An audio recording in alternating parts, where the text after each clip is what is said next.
Welcome to the Whiskey Vault. I'm Daniel Whittington, Chancellor of Wizard Academy and Whiskey Marketing School. Today is Gifted Drams, where someone sent me a whiskey with the hope that I would put it on the channel. And that's why we call it Gifted Drams and market as sponsored content. This one I had heard about.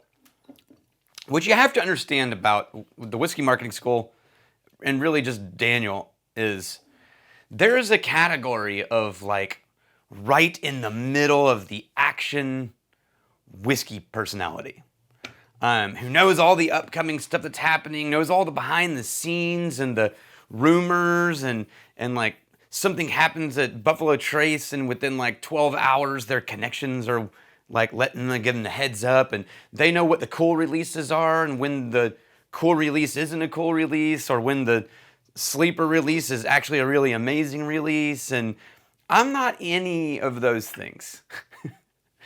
I love whiskey, and I love teaching about whiskey, and I love talking about whiskey to people who care about it, and I love production and all the things like that.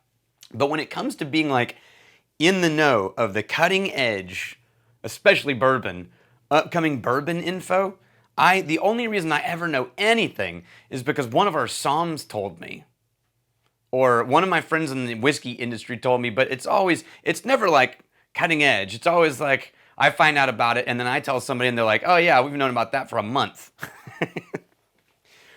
Penelope is one of those things. I saw Penelope and I was like, oh, look, another sourced MGP bourbon with really pretty bottles. I didn't really make much of it. And then all of a sudden all the whiskey nerds were like, Penelope's the thing. There, guys, it's a big deal.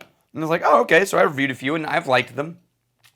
And then like this got sent to me by, who sent this one? I have the notes on it. By Patrick Berry, as a P&R company from Burn P&R.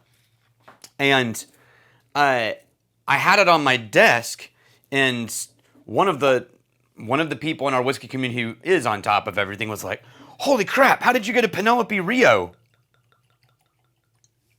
And I was like, a what? He's like, Penelope Rio. And he held up this bottle. I was like, oh yeah, I don't know.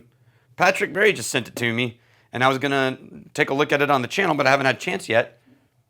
And he was like, dude, this is like one of the most sought after Penelope releases that they released. This is the second release. So they released it once, and then it went nuts, and it was evidently mostly in Texas. And then they released the second one, I guess second one, or just this year's. That's all I know. This is this year's. And then I'm going to read to find out what's actually happening, because I try to go into this fairly blind. But it turns out this is kind of a big deal, evidently. And so what I'm saying is, if you want to be on the cutting edge of upcoming bourbon, this is the wrong channel.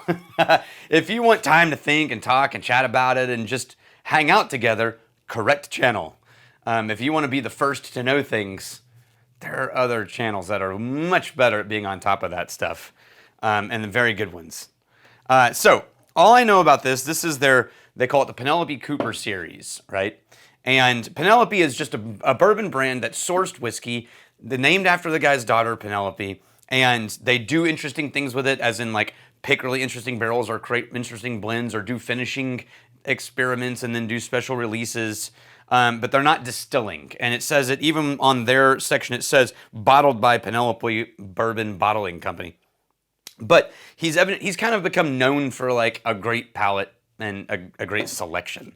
This is, the Rio was something they did. And I tell you what, look, First, I'm going to nose and taste, and then I'm going to tell you what they did. So, I haven't looked at any of their tasting notes yet, and I don't want to ruin that for myself first.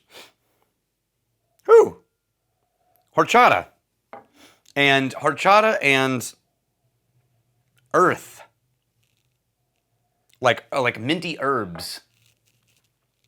And horchata is just sort of think cinnamon, super sweet milk. That's the shortest version. It's a dessert drink, and it's really great if you're in the mood for it. But usually condensed sweet milk, cinnamon, and... But if you took that like sweet cream cinnamon and added a hint of mint to it, but it was sort of a green herbal mint, which, you know, mint is herbal, but I mean like not fake mint flavors. I mean the actual mint leaf that when you crush it, smells like mint, but also smells like sap and plant. Now, it's really cinnamon and it's really creamy. It's a very pretty nose.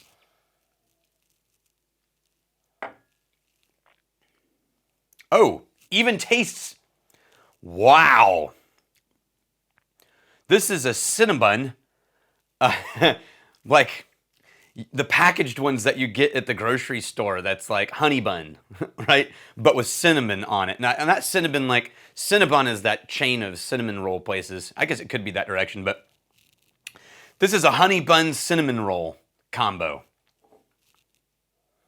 I don't know much about this because, again, I try not to read too much on the bottles or on the information that I've been given until I'm doing blind when they give me these, because I just want to walk and see what I'm experiencing before I start reading press details. And because I'm not on top of what's going on with up and coming stuff, I did see, as I picked up the bottle to look at what it was, I did see the word Amburana before I was like, oh, don't look, that's going to mess you up. So Amburana is involved in this. That's a Brazilian oak. And we used it at Crowded Barrel.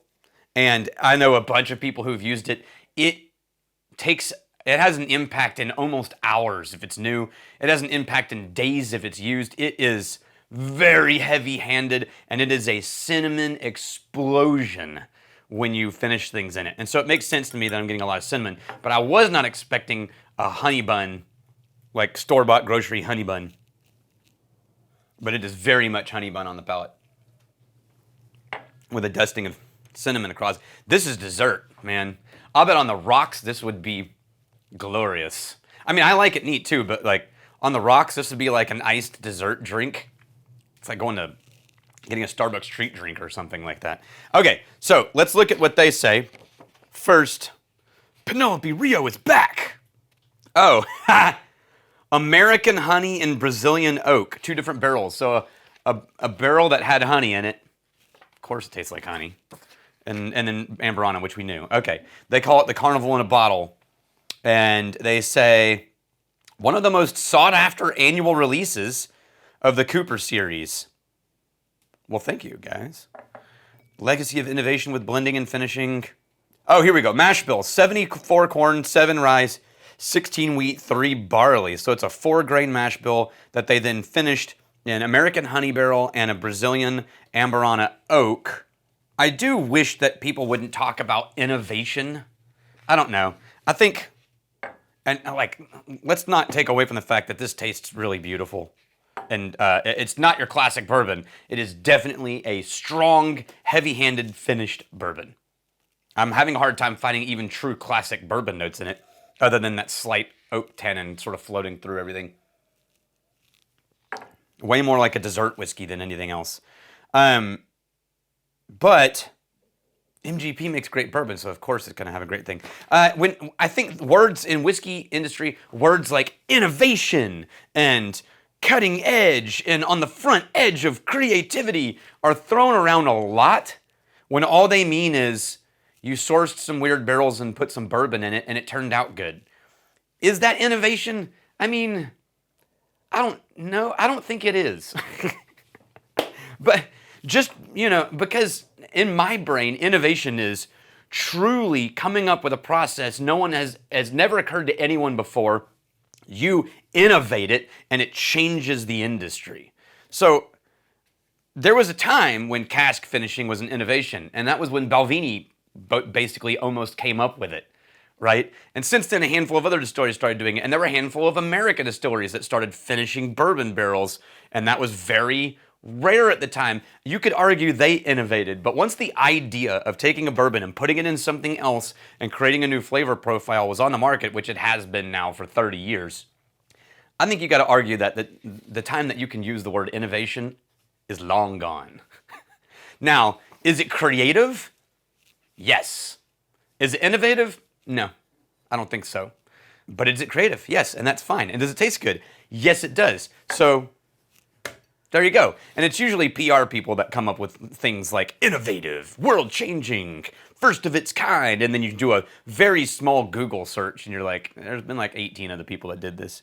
And Amburana they might have been early days Amburana. If this is, what, 3rd or 4th release? Which one is it? The first time, oh, this one won double gold. I mean, I could see that if they... Oh, they've done Takai, Rosé, Havana, Valencia. That's cool. A lot of interesting, very creative barrel finishing choices. It doesn't say when the first time they released. When did it come out for the first time, I wonder? Oh, we do find out that they finished it in honey barrels for 1 to 3 weeks, and then second use Amburana for a week. Yes, second use. That's an important part right there. We put one in there for the first use, and it was almost 24 hours. It was too much. Oh, this is batch 4. Yeah, and I picked it up just now, and all I get is oaky honey, and it smells delicious. I mean, can you imagine the cocktails that could be created with this? Would just be magical. Here's what I will say. This is, because, I gave them crap for innovative, and I don't like crapping on brands. That's no fun for anybody. What I will say is the blending on this is world class. And what I mean by that is I've had a lot of Amburana. And usually people just go, Amburana, look, hey! And that's all they do. And you smell it, and it's like, yeah, bourbon with a crap ton of cinnamon. Right? But this is balanced. Right? So it's a sweet blended whiskey is what it tastes like to me. A dessert blended whiskey.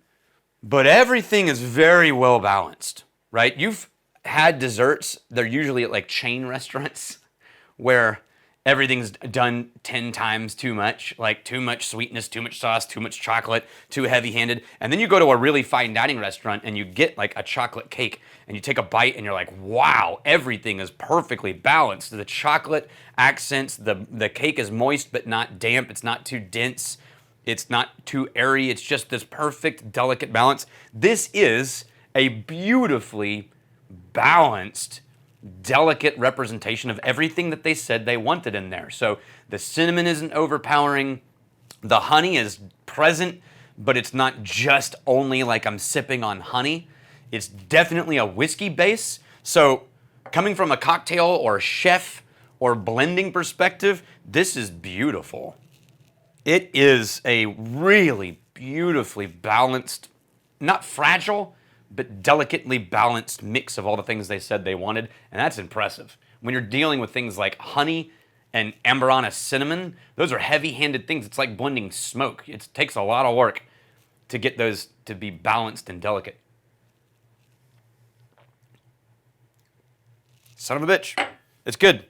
I know exactly why people want to talk about this. If you're a bourbon drinker and you just want bourbon, this is the wrong release for you. If you really want something to keep in your cupboard that's in the direction of dessert and a treat, that'll do it. It'll be a good after dinner or pre-dinner sip, almost a cocktail. I desperately want to try it on the rocks. And thanks again, Patrick, for sending this. And to Mike and team, or whoever at Penelope had any hand in blending this thing, well done to you. Cheers to you all, and I'm really glad you're here. If you like the perfectly blended dessert of the whiskey YouTube world, I got a treat for you. Right here. Just like and subscribe.